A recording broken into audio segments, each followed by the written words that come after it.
আসসালামু আলাইকুম। আশা করি সকলে ভালো আছেন। আপনারা যে যেখান থেকে দেখছেন আপনাদের সকলকে স্বাগত। আমরা ধারাবাহিকভাবে ইলমে নাহু এর ফুল কোর্স কমপ্লিট করছি। তো ইলমে নাহু এর ফুল কোর্সের ভিতরে আমরা অলরেডি বলেছি যে 70% আমরা কমপ্লিট করেছি। আর হয়তো 30% আছে। সেই 30%টা কমপ্লিট করলে আমাদের ইলমে নাহু 100% হয়ে যাবে। হ্যাঁ, তার ধারাবাহিকতা আজকে আরেকটা টপিক নিয়ে আপনাদের সামনে উপস্থিত। আমরা বিগত যে ভিডিওতে শিখেছিলাম সেটা হচ্ছে সিফাতে মুসাব্বা।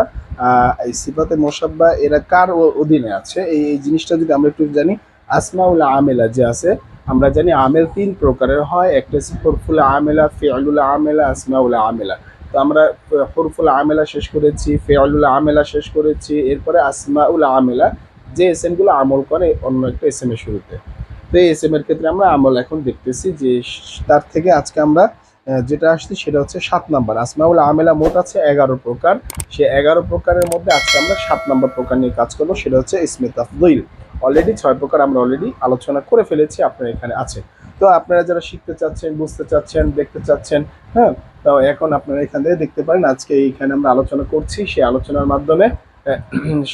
মাধ্যমে আমরা অনেক কিছু জানতে পারবো এবং বুঝতে পারবো যে এটার ভিতরে নিয়মটা কি, এখানে কি কাজ করতে হয়।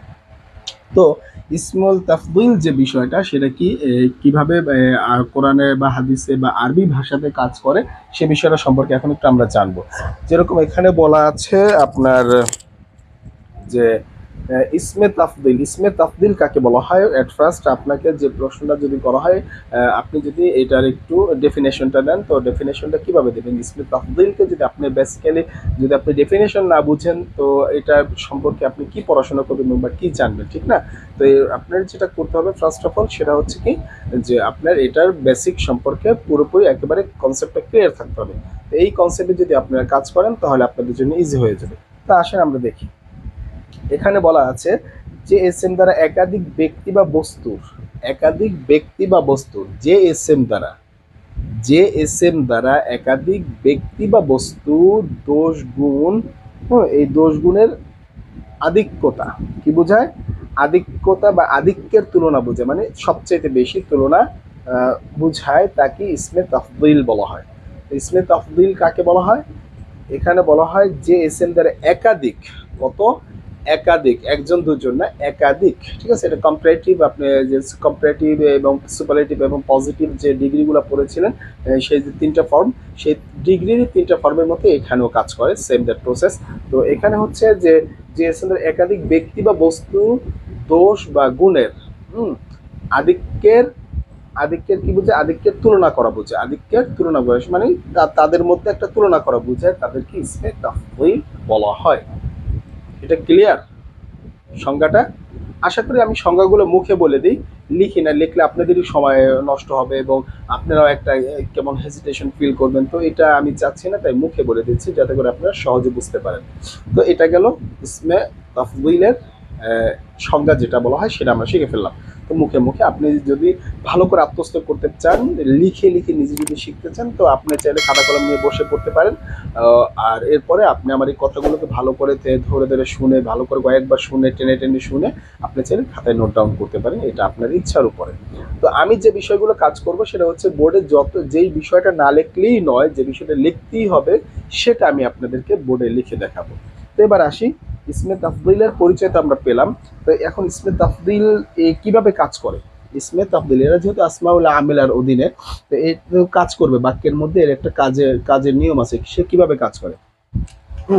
এর কাজ এর কাজ ছোট হয়ে যাচ্ছে, যাক অসুবিধা নাই, দেখা যাচ্ছে। তো এর কাজ কি?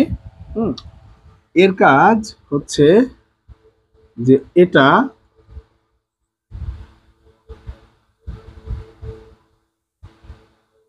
স্বীয় ফাইল বলছে, তার মানে ইসমে তাফদীলটা কি? ফাইল হিসাবে আসবে। ফাইলকে কি করবে? রফা দিবে। তার মানে এখানে বুঝতে পারছি যে ইসমে তাফদীলের পরে যে এসএমটা আসবে তাকে কি করবে? রফা দিবে। রফা দিবে। ফাইলকে কি দিবে? রফা দিবে, মানে পেশ দিবে, ঠিক আছে? মানে কি দিবে? পেশ দিবে। এটা হচ্ছে কথা। ইসমে তাফদীলকে রফা দিবে। ফাইলকে রফা দিবে। যদিও অধিকাংশ সময় ফাইলটি একটা উচ্চ দমির হয়, দমির যে আমরা শিখেছি কয়েক প্রকার 5 প্রকার, সেই দমির সেইটা থেকে যে কোনো একটা উচ্চ দমির হবে। সেটা কিভাবে আমরা দেখব।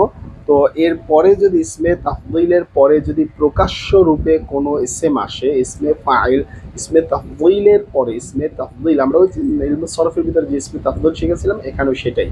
তো ইসমে তাফদীলের পরে যদি প্রকাশ্য রূপে যদি কোনো ইসম আসে, সেই প্রকাশ্য রূপের ইসমটাকে কি করবে, ফাইল হিসেবে, কি হিসেবে, ফাইল হিসেবে। তার মানে ইসমে তাফদীলটা এখানে শিবহা ফেইল হিসেবে কাজ করতেছে। অ্যাকচুয়াল যে ফেল বা মানে রিয়েল যে ফেল সেই ফেল হিসেবে না, কি ফেল হিসেবে, শিবহা ফেল মানে ফেলের মতো, ফেলের সাদৃশ্য, মানে যেই ফেলটা ফেলের মতো কাজ করতেছে এরপরে ফাইল হিসেবে না। না ফেল ছাড়া কি ফাইল পাওয়া যায়? জুমলা ইসমিয়ার ভিতরে ফেল ফাইল সম্ভব না। কিভাবে তাহলে এখানে ফাইল হিসেবে, তার মানে ওটা শিবহে জুমলা, ওটা কি, ওটা শিবহে ফেল, শিবহে ফেল হয়ে এই কারণে ফাইলকে রফা দেয়। আর এটা মারুফ থেকে গঠিত হয়। ইসমে তাফদীল তার মানে কোথায় গঠিত হয়, মারুফ থেকে। কেন এই কথাটা বললেন স্যার? হ্যাঁ দেখেন, আপনি যদি ফাইলকে রফা দিতে হয় তাহলে একমাত্র ফেলে মারুফ ফাইলকে রফা দেয়, কিন্তু ফেলে মাজহুল কি করে, মাফউল বিহিকে রফা দেয়। ফেলে মাজহুল কাকে রফা দেয়, মাফউল বিহিকে। কিন্তু ফেলে মারুফ কি করে, তার ফাইলকে রফা দেয়। তার মানে ইসমে তাফদীলটা ফেলে মারুফ থেকে গঠিত হয়। ক্লিয়ার? হ্যাঁ, এতটুকু ক্লিয়ার। তো এখন আসেন, যদি আপনাদেরকে একটা উদাহরণের মাধ্যমে বুঝাই এটা কিভাবে কাজ করে। যেরকম আপনাকে যে দেখালাম, যেরকম জাইদুন, জাইদুন আ'লাম, আ'লামু। আচ্ছা, এটা কি আ'লামু, আমরা ইসমে তাফদীলের যে প্রথম সিগাটা পড়েছিলাম সেই সিগাটা কি পড়েছিলাম, আফআলু, আফআলানি, আফআলানি, এরকম করে আফআলাতুন এরকম পড়েছিলাম না? ঠিক সেই সিগাটা মিজানুস সরফের ভিতরে যে সিগাটা পড়েছিলাম সেই সিগার প্রথম সিগাটা এখানে ব্যবহার করা হয়েছে। আপনি দ্বিবচন ব্যবহার করতে পারবেন, বহু বচন ব্যবহার করতে পারেন, এটা পুরুষবাচক, আপনি স্ত্রীবাচকও ব্যবহার করতে পারেন। সেটাও আপনার ব্যক্তিগত ইচ্ছা। যেরকম ফুআলা, ফুআলায়ান এরকম পড়েছিলেন না স্ত্রীর ক্ষেত্রে, তাই ঠিক এখানেও একই বিষয়। আ'লামু মিনকা, মিনকা। আচ্ছা, এখন আপনি আমাকে যদি বলেন যে উদাহরণে বললেন যে কাজ, এর কাজের ভিতরে বললেন যে এটা শিও, ইসমে তাফদীলটা শিও ফাইলকে রফা দিবে। আচ্ছা, এখন এখানে যদি আপনি তাকান তাহলে এখানে তুলনা করবে এক, এটা ইসমে তাফদীল, এখানে এটা এটা এই যে এটা হচ্ছে ইসমে তাফদীল, ইসমে তাফদীলের নিয়ম হচ্ছে সংজ্ঞা তুলনা করা। তো এটার ফাইল কই, এই জিনিসটার ফাইল কই, এটা ইসমে তাফদীল, তারপরে যে শব্দ থাকে সেটাই তো ফাইল। ফাইল তো সবসময় ফেলের পরে আসে, হ্যাঁ আগে আসে, আগেও আসতে পারে, সেই শর্ত আছে, ঠিক আছে। আমরা হেদায়েতে নাহতে এই জিনিসটা দেখবো যে ফেল কখন আগে আসে কখন পরে নেয়, এটার সিস্টেমটা ওখানে দেখবো। তো এখন এই জিনিসটা শিবহা ফেল হিসাবে কাজ করতেছে সেটা আমরা বললাম, কিন্তু এর পরবর্তী একটা ফাইল আছে তাকে রফা প্রদান করবে। স্যার এটা কি ফাইল, এটা ফাইল না, আমি বলবো না, আবার বলবো হ্যাঁ। এটা আবার কেমন কথা, একই সাথে না একইভাবে, একই সাথে আবার হ্যাঁ কেন? আসেন, যদি আপনি বাক্য বিশ্লেষণ করেন তাহলে এটাকে বলবেন আপনি কি, মুবতাদা। জাইদুন কেন এখানে পেশ হলো, এই যে রফা পেল, আপনি বলবেন যে মুবতাদা, এর সামনে ইবতিদা আছে, ইবতিদার কারণে এটা পেশ হলো। এরপরে আ'লামু, এটা কি পেশ যুক্ত হলো, এটা হালাতে রাফিতে, আর এটার গঠন হচ্ছে ফেলে মুদারি মুতাকাল্লিমের সিগার মতো, ওয়াহিদ মুতাকাল্লিম সিগার মতো, এটা আমি জানি। আচ্ছা, এটাও গেলে, এটা রফা হলো কিভাবে, এই যে ইবতিদার পরে এটা খবর হিসাবে, এটা পুরাটা খবর হিসাবে আসছে। আচ্ছা, এটা তাহলে কি পুরা বাক্যটা জুমলা ইসমিয়া হবে, ঠিক না, এভাবে হবে। কিন্তু আবার এই জিনিসটা এতটুকুর ভিতরে আবার যদি হিসাব করি এটা শিবহে জুমলা হবে, ঠিক আছে, শিবহে জুমলা, এই আলামু থেকে মিনকা। তাহলে এখানে আসলে ফেলটা কে? হ্যাঁ, এই বিষয়টা বোঝার জন্য আমাকে তিনটা বিষয় আরো বুঝতে হবে যে কে ফেল, ঠিক আছে। এই টপিকটা আমরা আলোচনা করব। এই জিনিসটা বোঝার ক্ষেত্রে ইসমে তাফদীলের আরো তিনটা বিষয় আছে, সেই তিনটা বিষয় বুঝলে তখন আমরা এখানে চিহ্নিত করতে পারবো যে কে ফেল হিসাবে এখানে আসবে। তো এবার আসি আমরা যে পরবর্তীতে যদি দেখি এখানে যে ইসমে তাফদীল শব্দটা এখানে আমরা চিনলাম আ'লামু, এটা শিবে ফেলের মতো কাজ করতেছে, কিন্তু ফাইল হিসেবে কাকে রফা দিছে সেটা খুঁজে পাচ্ছি না, সেটা আমরা এখন জানবো। আসি যে ইসমে তাফদীল তুলনা করার ক্ষেত্রে, ঠিক আছে, হুম, ব্যবহার করার ক্ষেত্রে ইসমে তাফদিলকে যদি ব্যবহার করতে চান তাহলে তিনটা সিস্টেমে ব্যবহার করতে হবে। ইসমে তাফদিল তিনটা নীতিতে ব্যবহার হয়, তো এটা তো আমাদের ক্লিয়ার, এই কথাটা ইসমে তাফদিলের আমল এটা ক্লিয়ার। তো এটা যদি আমাদের ক্লিয়ার হয়ে থাকে তো আশা করি এইখান থেকে আমাদের আর প্রশ্ন থাকবে না, ঠিক আছে, এখান থেকে আর প্রশ্ন থাকবে না। তো এটা আমাদের ক্লিয়ার। তো এখন আমরা এটা একটু মুছে ফেলি, এটা মুছে ফেলে আমরা কাজে চলে যাব। যে এটার কাজ তো বুঝতে পেরেছি বা আমলটা তো বুঝতে পেরেছি, তো এখন একটু দেখবো এর ব্যবহার রীতি। যে এর ব্যবহার রীতি, এর ব্যবহার, ব্যবহার রীতি, ব্যবহার নীতি বা রীতি, এর ব্যবহার রীতি, এর ব্যবহার রীতি কত? তিন ভাবে হয়। কয় ভাবে হয়? তিন ভাবে হয়।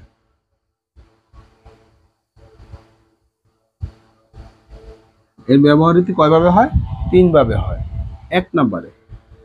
এক নম্বরে সেটা হচ্ছে আলিফ লাম দ্বারা যুক্ত হবে, যার নাম হবে নাফসুন, যার নাম হবে তাফদীলুন নাফসুন, ঠিক আছে, তাফদীলুন, ইসমে তাফদীলুন নাফসুন, ঠিক আছে।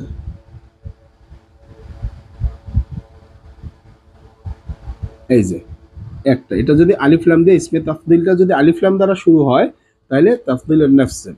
তারপরে যদি ইসমে তাফদীলটা যদি আপনার কি দ্বারা হয়?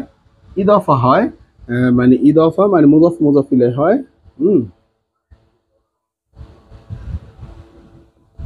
ইদফা হয়, তাহলে আপনি এটাকে বলবেন তাফদীলুল বাদি।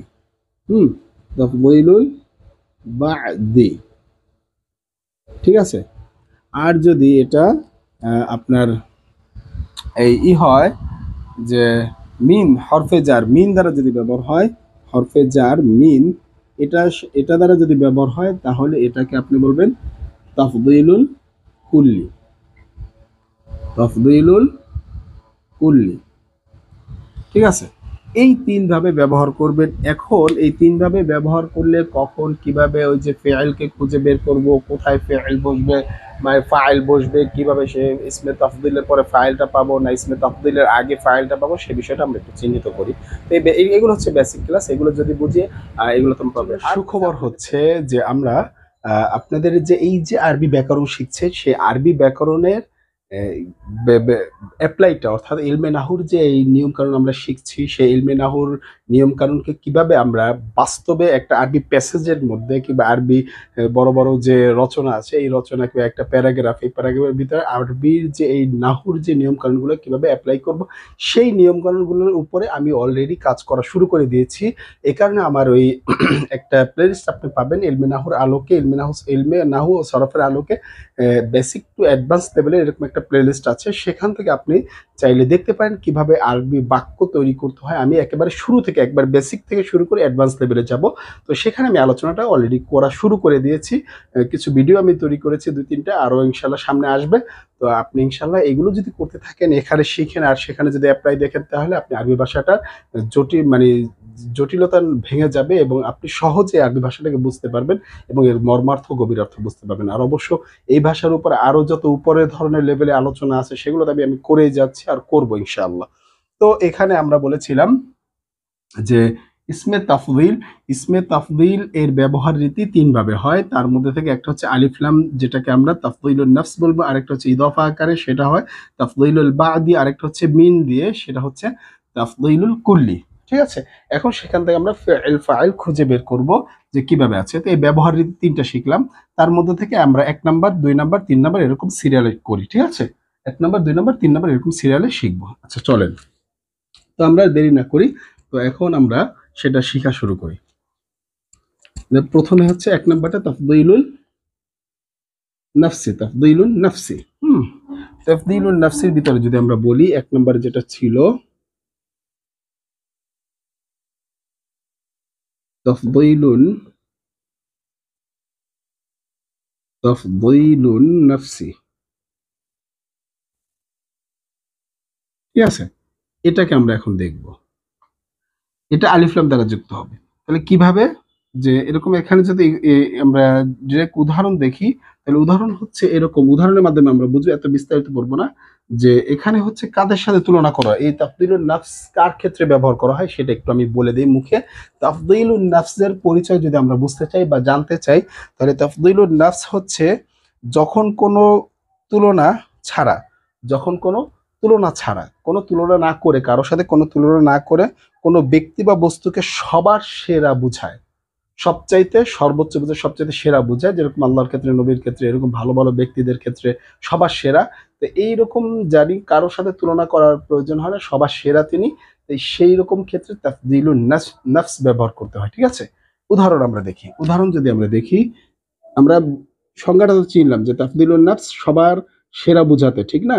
যেরকম এখানে যা নি, যা আনি জাইদুন। আচ্ছা, যা আনি জাইদুন, আমার কাছে জায়দ এসেছে। আল, কি আল আফ দ লু, আল আফদলু। দেখেন, আমার কাছে মানে যে জায়েদটা এসেছে সে হচ্ছে কি সর্বোচ্চ, সর্বোচ্চ সম্মানিত বা সর্বোচ্চ সমাদর ব্যক্তি, যেটাকে বলি না কেন। যা আনি, আমার কাছে এসেছে জাইদুন আফদল। এখন কথা হচ্ছে, এই শর্তে তো বললেন যে এর আমল, আমলে ছিল, এরপরে যে শিভা ফেল হয়, এটা যদি শিভা ফেল হয় তারপর একটা ফাইল থাকে, এর ফাইলটা দমির হিসাবে থাকে অথবা প্রকাশ্য থাকে। হ্যাঁ, এখানে ফাইলটা দমির হিসাবে আছে, প্রকাশ্য আসলে। আর আপনি যদি এভাবে বলতে চান যা আনি, আমার কাছে এসেছে, কে এসেছে, তাহলে এখানে ফেল, এটা হচ্ছে মাফউলে বিহি। আর কে, জাইদুন এসেছে। হুম, জায়েদ এসেছে, জায়েদ, এই যে যা জাইদুন, মাঝখানে কি সিলা বসেছে, অর্থাৎ ফেল ফাইলের মাঝে সিলা বসেছে। তো এখন যা আনি, আমার কাছে এসেছে জাইদুন, কে এসেছে, জায়েদ এসেছে, ফেল ফাইল গেছে। তাহলে এই এটা তো কখনো এর ফাইল হতে পারে না, তাই? তার মানে কি আছে, এটার ভিতরে একটা হুয়া, হুয়া, হুয়া, হুয়া একটা ফাইল আছে, যেটা হালতের রফাইতে আছে। কারণ আমরা দমিরে জানি হুয়া হালতের রফাইতে হয়, আমরা জানি হালত হুয়া হালতের রফাইতে, মানে মারফু, দমিরে মারফু যে আছে সেটা হয়, এটার ভিতরে হুয়া লুকায়িত আছে। যেহেতু জায়েদ একজন পুরুষ, তাই হুয়া হবে। স্যার হিয়া হবে না? না, কেন হিয়া হবে? জায়েদ কি স্ত্রী, স্ত্রীবাচক লোক?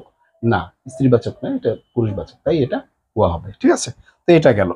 বুঝতে পারছি যে কিভাবে এটার ভিতরে ফাইল লুকায়িত থাকে, এভাবে করে থাকে। এখানে দমির হিসাব আছে, কারণ আমরা বলেছি ফাইল হয়তো প্রকাশ্য রূপে আসবে, না হয়তো অপ্রকাশ্য রূপে আসবে। এরপরে ওই যে যেটা বলেছিলাম মিনকা, ওখানে ভিতরে কি আছে, ওখানে ভিতরে ওই যে কাফ ছিল না, মিনের পরে যে একটা কাফ, মিন যুক্ত হয়ে কাফ আসছে, ওই কাফটা হচ্ছে তার ফাইল। আর কাফ ওখানে কি হালতে নাসবি আমরা জানি, কিন্তু হালতে নাসবিতে থাকলে কি হবে, ওখানে জবের যেহেতু ব্যবহার করছে, ওটা রফিতে আছে। ঠিক আছে, আচ্ছা দেখি, এখন আমরা চলি আস্তে আস্তে দেখব, আমরা এরকম উদাহরণ দেখব। এটা গেল এক নাম্বারটার উদাহরণ। ঠিক আছে, বুঝতে পেরেছি যে হালতে এখানে নাফস বুঝাইছে, নাফস দ্বারা কি বুঝাইছে, একজন কি বুঝাইছে, শুধুমাত্র জায়েদকে বুঝাইছে, যে সবচাইতে উনি সম্মানিত। তাই এটা এই কারণে এখানে কি আসছে, পেশ আসছে এখানে। আর এটা তো ইয়া হিসাবে ফেইলের পরে ফাইল আসছে, যেহেতু এটা মারুফ, তাই এটা মারুফের কারণে এটা ফাইল হিসাবে পেশ আসছে। আর এটার ভিতরে একটা, এটা শিবে ফেল। এখন স্যার এটা তো আলিফ লাম আছে, এটা কিভাবে শিবে ফেল? হ্যাঁ, এটা শিবেই ফেল, কারণ এরপরে ফাইল আসে। এটাই তো আপনি পড়েছিলেন সংজ্ঞায়, যে এরপর একটা ফাইল থাকবে আমলে, সেই ফাইলটাকে কি রফা দেয়। ঠিক আছে, তার এর ভিতরে একটা ফাইল আছে হুয়া, সেই হুয়াটার উপরে কি রফা আছে। স্যার এটা তো মারিফা, এটা না আলিফ লাম আছে না, কোনো কিছু এখন আর কথা বলে লাভ হবে না, কারণ এটা এখন কি হয়ে গেছে, যেহেতু তুলনা বুঝিয়েছে, তো এখন আর এটা ইসেম নাই, ইসমে তাফদিলের কথা বলি। ঠিক আছে, ইসমে তাফদিলের অবস্থানে থাকতেও পারে, ঠিক আছে, কিন্তু ইসমে তাফদিল বলা যাবে না, কি বলতে হবে, শিভে ফেল, কারণ এর ভিতরে ফাইল আছে। না হয় কিভাবে রফা প্রদান করবে ফেল ছাড়া ফাইলকে? এই তো, হ্যাঁ, এটাই। তো আমরা এটা বুঝলাম। আচ্ছা ঠিক আছে, এরপরে আমরা তাফদিলুল বাদুটা দেখি। ঠিক আছে, এটা এক নাম্বারটা দেখলাম। তাফদিলুল বাদুটার ভিতরে কি আছে, তাফদিলুল বাদু, তাফদিলুল বাদু। আচ্ছা, বাদু, এটা হচ্ছে দুই নাম্বার। তাফদিলুল বাদু কিভাবে ব্যবহার হয় যেন বললাম, যে এটা কার ক্ষেত্রে ব্যবহার হয়, আচ্ছা, এটা হচ্ছে এক তুলনা করতে, একজন আরেকজনের সাথে তুলনা করতে। আর প্রথমটা কি কারোর সাথে কোনো তুলনা ছিল না, তুলনা ছাড়া সবার উদ্দে বুঝিয়েছে। এটা হচ্ছে তাফদিলুন নাফস। তুলনা ছাড়া সবারকে সবার উদ্দে বুঝালে তখন তাফদিলুন নাফস। কিন্তু দুজন, তিনজন, একজন, পাঁচজন, 10 জন, কিংবা দুইজনের ভিতরে তুলনা করতে যখন বুঝায়, তোমার চাইতে সে ভালো, আমার চাইতে তাদের চাইতে তারা ভালো, এরকম যদি বুঝায় তাহলে তাফদিলুল বাদু বলা হয়। তাহলে কি বলা হয়? তাফদিলুল বাদু। বুঝতে পেরেছি? হ্যাঁ, আমি সংজ্ঞাগুলো এখানে বলে দিচ্ছি, এখান থেকে জাস্ট লিখলেও অনেক সময় লাগে, এটা তো আপনিও বুঝেন। হ্যাঁ, তো সুতরাং এটা বলার দরকার নেই, আপনি বুঝবেন। তো এরকম করে আপনি আরবির ভিতরে অনেক বাক্য আছে, সেগুলো আপনি দেখলে চিনতে পারতে হবে। তো এখানে হচ্ছে সেটা, যে অপেক্ষাকৃত উত্তম বা অদম বোঝানোর ক্ষেত্রে তাফদিলুল বাদ ব্যবহার করতে হয়। সেই ক্ষেত্রে তাফদিলুল বাদুর ক্ষেত্রে তখন আপনি কি ব্যবহার করবেন? মিন ব্যবহার করবেন। কারণ আপনি পড়েছিলেন তিনভাবে এটাকে ব্যবহার করা হয়। এক নম্বরে তাফদিলুল বাদ, তখন কি হয়? তাফদিলুল বাদ, যদি তাফদিলুল নাফস ব্যবহার করেন তখন কি হয়? আলিফ লাম যুক্ত হয়। যে এই মাত্র দেখলাম যে আলিফ লাম দিয়ে বললাম যে আফদলু, এই কারণে আলিফ লাম ব্যবহার হলো, এটা নাফসের কারণে হলো, ঠিক না? তাফদিলুল নাফস মানে সবার উদ্দে বোঝানোর ক্ষেত্রে। আর এখন তাফদিলুল বাদ, এখানে আর আলিফ লাম হয় না, এখানে কি হয়? মিন হয়। এখানে কি হয়? মিন, হরফেজার মিন। ঠিক আছে, 2 নম্বর মিন ছিল। তাহলে একটা উদাহরণ দেখি। যেমন এখানে উদাহরণটা হইতে পারে, শুরুতে যে উদাহরণটা দেখছিলাম যে জাইদুন আলামু মিনকা, এই একটা আমি দুইটাই লিখি, জাইদুন আ'লামু মিনকা। আচ্ছা, এটা একটা। আরেকটা লিখি, জাইদুন আফদলু আফদলু মিন উমর। ঠিক আছে, মিন উমারি, মিন উমার, হুম, মিন আমরি, উমরি না আমরি, মিন আমরি। তাহলে এখন কথা হচ্ছে এই দুইটা বাক্যতে একই কাজ করছে, আর দুইটা বাক্যের ভিতরে মিন আছে। ঠিক আছে, দুটো বাক্যের ভিতরেই এই যে মিন আছে, দুটো বাক্যের ভিতরেই মিন আছে, হরফে জার। তাহলে এখানে এটা কমপ্লিট হয়ে গেলাম যে এটা তাফদিলুল বাদ, যেহেতু ইসমে এই যে তাফদিল আ'লামু, এটা এই যে ইসমে তাফদিল আফতলু, এক বচন দিয়ে আমরা বুঝছি, দ্বিবচন বহু বচন দিয়ে একই নিয়ম, স্ত্রীবাচক দিয়েও একই নিয়ম। এটা আমরা যেহেতু পুরুষবাচক ব্যবহার করতেছি, ডাজেন্ট ম্যাটার। আর আমি তো বলছি যে এগুলোর অ্যাপ্লিকেশন আমি দেখাচ্ছি আমার বেসিক টু অ্যাডভান্স লেভেলের যে একটা প্লে লিস্ট করছি, এলমেনাহু সরফের যে অ্যাপ্লাই, এলমেনাহু সরফের যে বাস্তব প্রয়োগ, সেটার উপরে আপনি ওই ভিডিওগুলো দিচ্ছি, সেখানে আপনি দেখবেন। ঠিক আছে, এখানে আলামু, এখানেও আফদল। ঠিক আছে, এই আলামু আফদলু গেল, তারপরে মিন আসছে, মিন এইগুলোর পরে মিন আসতে হবে, এগুলোর পরে ইসমে তাফদিলের পরে মিন আসবে, তারপরে যেটা থাকবে সেটা হচ্ছে তার ফাইল। হুম, সেটা হচ্ছে তার ফাইল। এ কারণে এখানে পেশ আছে কিন্তু স্পষ্ট রূপে দেখা যাচ্ছে না, স্পষ্ট রূপে দেখা যাচ্ছে না, কারণ এখানে হরফে জার এসে সেটাকে কি করে রেখেছে? হালেতে জারিতে মানে মাজরুর করে রেখেছে। কিন্তু পুরো অংশটা জারি আর মাজরুর মিলে মুতাআল্লিক, আর মুতাআল্লিকটা কি অবস্থায় আছে? পেশ অবস্থায় আছে, রফা অবস্থায় আছে। ক্লিয়ার? আর প্রথমটা কি? মুক্তাদা। হ্যাঁ, এখন যে না স্যার আমি এটাকে বলবো, আমি এটাকে ফেলবো, অসুবিধা নেই বলেন, অসুবিধা নাই বলেন। কিন্তু আপনার ওই যে হিদায়াতুন নাহুর যে একটা নিয়ম আছে, সেই নিয়মটা যদি আপনি অ্যাপ্লাই করেন যে শিবহে ফেল বা ফেইলের আগে কিভাবে ফাইলকে বসানো হয়, কোন নিয়মে বসানো হয়, সেই হিসাব যদি আপনি করেন তাহলে এটা করতে পারবেন। আর সেই আলোচনাটা কখন? যখন আমরা হেদায়েতুন নাহুতে যাব তখন। আমরা তো এখন নাহু করছি, তো নাহুর হিসাবে আমরা এখন নাহুর মতোই আচরণ করি। হেদায়েতুন নাহুতে যখন যাব তখন আমরা আরো অ্যাডভান্স লেভেলটা বুঝবো যে কিভাবে এরকম করতে হয়। এটাকে ফাইল আমরা এটাকে ফাইল বানাতে পারবো, অথবা এই যে এখন এই অংশটাকে ফাইল বলবো নাহু অংশ হিসাবে। ঠিক আছে, দুটোটাই সম্ভব। ঠিক আছে, যেহেতু আমাদের এখানে মতানৈক্য, ইখলাফে কিয়াস বলা হয়, ইখতিলাফ থাকে, তো এরকম স্বাভাবিক হতেই পারে। ঠিক আছে, এক এক নাহবিদ এক এক কথা বলেছে। তো আমরা এটা বুঝলাম, ওই তাফদিলুল বাদ যেটা বুঝলাম যে এখানে মিন ব্যবহার হবে, আর তাফদিলুল নাফসের ক্ষেত্রে ওই যে আফদল ব্যবহার করা হয়েছিল, ঠিক না?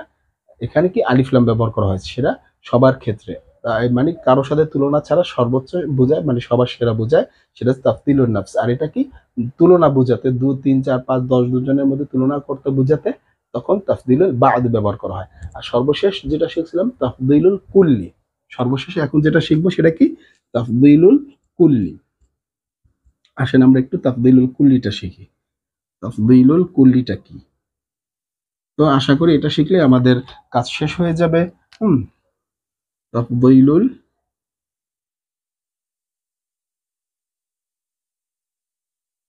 কুল্লি। ঠিক আছে, তাফদীলুল কুল্লির ভিতরে কি শিখবো, যে এখানে যেটা বুঝাবে সেটা হচ্ছে এক জাতীয় অনেক ব্যক্তি বা বস্তুর মধ্যে হুম একজনের দোষ গুণ সর্বাধিক প্রকাশ করবে।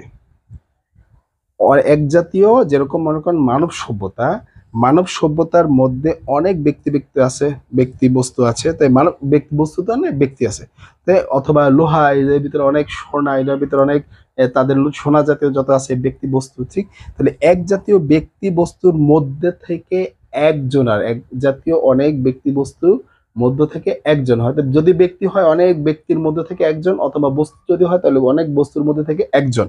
একজনের দোষ গুণ সবচাইতে বেশি, দোষ সবচাইতে বেশি উনি করছেন, যদি ভালো কাজ করে সবচাইতে উনি ভালো কাজ করছেন একজনের মধ্যে, বুঝায় তাকে, তাকেই বলা হয় তাফদীলুল কুল্লি। বুঝতে পেরেছি? যদি কথাটা না বুঝেন আবার টেনে দুই একবার দেখেন, ক্লিয়ার হয়ে যাবে। তো এবার আসি যে এটার উদাহরণ কি, এটা কি ইদফা আকারে ব্যবহার হবে, এটা কি আকারে ব্যবহার হবে, এটি ইদফা আকার, কারণ আমরা বলেছিলাম আলিফ লাম হিসাবে মিন দিয়ে এরপরে কি ইদফা হিসাবে, তাহলে মিনটা আসে বাদুর ক্ষেত্রে, আলিফ লামটা আসে নফসির ক্ষেত্রে, আর ইদফা আসে কার ক্ষেত্রে, তাফদীলুল কুল্লির ক্ষেত্রে। এখন যদি আমরা এটা উদাহরণ দেখি, যে এখানে জাইদুন বললাম, জাইদুন, ঠিক আছে, এরপরে কি আফদলু, আফদলুল কওমি, কওমি। এই যে দেখেন, এটা এটা হচ্ছে মুজফ, এটা হচ্ছে মুজফ ইলাই। ঠিক আছে, মুজফ এবং মুজফ ইলাইয়ের শর্ত আমরা তো অলরেডি অনেকেই শিখে ফেলেছি, আর এগুলোর উপরে তো আমার প্লেলিস্টে আছে একটা নাম দেওয়া, সেখান থেকে আপনি আরো ক্লিয়ার হয়ে আসতে পারেন। হ্যাঁ, এবং যে আপনাদের জন্য যে আরবি বাক্য তৈরির ক্ষেত্রে, মানে নির্ভুল আরবি বাক্য গঠনের ক্ষেত্রে যে আমি ভিডিওগুলো দিচ্ছি, আমরা একটা প্লেলিস্ট আছে, সেখান থেকে আপনারা দেখে আরো ক্লিয়ার হতে পারেন। ঠিক আছে, তো এরকম তৈরি করে দিচ্ছি। তো এখন এখানে এটার ভিতরে আবার ফাইলকে, হ্যাঁ অবশ্যই এটার ভিতরে ফাইল হতে পারে, এটাকে ধরতে পারি অথবা হুয়াও ধরতে পারি। ঠিক আছে, আর এটা কি মুজাফ মুজাফিল, এই দুটো এসএম মিলে, তাই অবশ্যই এটা কি শিবহে ফেল, এটা আমরা নিশ্চিত। এর ভিতরে আমল হিসাবে এরপরে ফাইলকে রফা দেবে, অবশ্যই ফাইল আছে হুয়া হিসাবে। হ্যাঁ, অথবা এটাকে আমরা যদি ধরি তাহলে আমরা ওই যে বলেছিলাম হেদায়েত নেওয়ার ব্যাপারটা একটু আমাদের জেনে তারপরে এই কথাটা বলা। তারপরে এখানে এখন আপাতত ধরে রাখি যে হুয়া আছে, তাই হুয়াটাই এখানে রফা রফা হিসাবে আছে। এই হচ্ছে আমাদের এই বিষয়গুলো কিভাবে বুঝবো, যে ইসমে তাফদিল মানে এখানে কি বলবো, মানে আফদলুল কওমি, মানে কওমের সর্বোত্তম, মানে জাতির সর্বোত্তম বা গোষ্ঠীর সর্বোত্তম, গোষ্ঠীর, কারণ আমরা এভাবেই তো অর্থ করে থাকি যে মুজফ মুজফিলে আগে মুজফ ইলাইয়ের অর্থ করি তারপর মুজফের অর্থ করি, ঠিক না? এটা একটা অভ্যাস, এটাই বেশি প্রচলিত, কিন্তু অনেক নিয়ম আছে মুজফ মুজফিলের অর্থ করার ক্ষেত্রে, অনেক নিয়ম আছে, তার মধ্যে থেকে আমরা এটাই সবসময় করি যে কও মি, যে আগে মুজফ ইলাইয়ের অর্থ তারপরে মুজফের অর্থ। তাহলে কিভাবে করব, যে ই বলবো যে গোষ্ঠীর সর্বোত্তম হচ্ছে কে, জায়েদ। একটা গোষ্ঠী 14 গোষ্ঠী যে আমরা বলি, তো এই গোষ্ঠীটার মধ্যে সর্বোত্তম হচ্ছে জায়েদ। তো টোটালি এই হচ্ছে বিষয়টা, আমরা শিখলাম। এখন আমরা সামারি করব, তার আগে একটু কথা বলে নিব যে ইসমে তাফদিল এই তিন ভাবে ব্যবহৃত হয়, তিনটি অর্থ বোঝায়, তিন ভাবে ব্যবহার হয়, তিনটা অর্থ বোঝায়।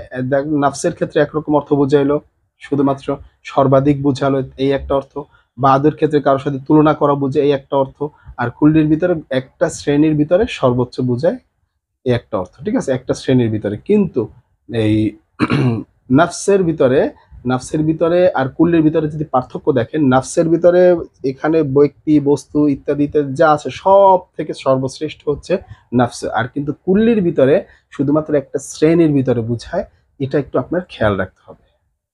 এই হচ্ছে তিনটা অর্থ। ঠিক আছে, তো এখন এই তিনটা অর্থে হয়, এটা গেল ব্যবহার। এই তিন পদ্ধতি ছাড়া আর ইসমে তাফদিল ব্যবহার করা যায় না, এই তিন পদ্ধতি ছাড়া ইসমে তাফদিল ব্যবহার করা যায় না। আবার আরেকটা হচ্ছে, এই দুইটা এর মধ্যে থেকে যে তিনটা পদ্ধতির মধ্যে থেকে দুইটা পদ্ধতি একসাথে ব্যবহার করা যায় না কখনো। এই যে তিনটা পদ্ধতি শিখলাম, সেই তিনটা পদ্ধতির মধ্যে থেকে দুইটা পদ্ধতি কখনো একসাথে ব্যবহার করা যাবে না। ঠিক আছে, এই একটা। তো এখন যদি আমরা টোটালটা সামারি করি, সামারি করলে যে ইসমে তাফদিলটা কি ছিল, ইসমে তাফদিল হচ্ছে যে এসএম দ্বারা একাধিক ব্যক্তি বা বস্তুর মধ্যে কারো দোষ বা গুণের আধিক্য মানে সর্বাধিক বুঝায় কিংবা কম বুঝায়, মানে আধিক্যের দিক থেকে তুলনা করে, তাকে ইসমে তাফদিল বলে। আর ইসমে তাফদিলটা ফেইলে মারুফ থেকে গঠিত হয়। কারণ কি ছিল, যে ফেইলে মারুফ শুধুমাত্র তার ফাইলকে রফা দেয়, ঠিক না, সেই হিসাবে গেল। আচ্ছা ঠিক আছে, এরপরে এর আমল কি ছিল? আমল হচ্ছে ইসমে তাফদিলটা শিবহা ফেইলের মতো কাজ করবে, তারপর একটা ফাইল থাকবে, সেই ফাইলকে সে রফা দিবে। এখন সেই ফাইলটা দমিরও হতে পারে অথবা প্রকাশ্য হতে পারে, ঠিক আছে। তো আমরা যেগুলো দেখলাম সেগুলো বিশেষ করে দমির, এখানে প্রকাশ্য খুবই কমই দেখলাম। এই একটা গেল কথা। তো এরপরে যেটা, এই ইসমে তাফদিল তিন ভাবে ব্যবহার হয়, ব্যবহারের রীতি হিসাবে তিন ভাবে। একটা হচ্ছে আলিফলাম দিয়ে যুক্ত হতে পারে, মানে আলিফলাম সহ ব্যবহার হতে পারে, অথবা মিম দিয়ে ব্যবহার হতে পারে, অথবা ইদফা আকারে ব্যবহার হতে পারে। আলিফলাম দিয়ে যদি ব্যবহার হয় ইসমে তাফদিলটা, তাহলে আমরা কি বলবো, যে তাহলে আমরা বলবো যে এটা তাফদিলুন নাফসি, তাফদিলুন নাফসি মানে সর্বাধিক বুঝাবে। আর যদি এই আলিফলাম ছাড়া মিন দিয়ে ব্যবহার হয়, সেটা হবে কি তাফদিলুল বাদি, অর্থাৎ তুলনা বুঝাবে একাধিকের মধ্যে, বা এক বা একাধিকের মধ্যে তুলনা বুঝাবে। আর যদি একটা শ্রেণী বা গোষ্ঠীর মধ্যে বোঝাতে চাই, তাহলে তাফদিলুল কুল্লি বুঝাতে হবে, মানে তাফদিলুল কুল্লিকে ব্যবহার করতে হবে, ঠিক আছে। আর কি, এই তাফদিলুল কুল্লিটা এই তিন অর্থেই ব্যবহার হয়, এবং এছাড়া এই ব্যবহার করা, এই তাফদিল মানে এদেরকে ব্যবহার করা যায় না, আর একসাথে দুটো জিনিস আসতে পারবে না। এ হচ্ছে টোটাল বিষয়টার আজকের সামারি। তো আশা করি আপনারা বুঝতে পেরেছেন। আপনারা রেগুলারলি ইনশাআল্লাহ এগুলো করবেন, এবং আপনারা কমেন্ট সেকশনে জানাবেন যে আপনারা কীরকম ধরনের আরও ভিডিও চান কিনা। আর ইনশাআল্লাহ অতি শীঘ্রই আরও আপনাদের জন্য ভালো কিছু আসতে যাচ্ছে। আসসালামু আলাইকুম।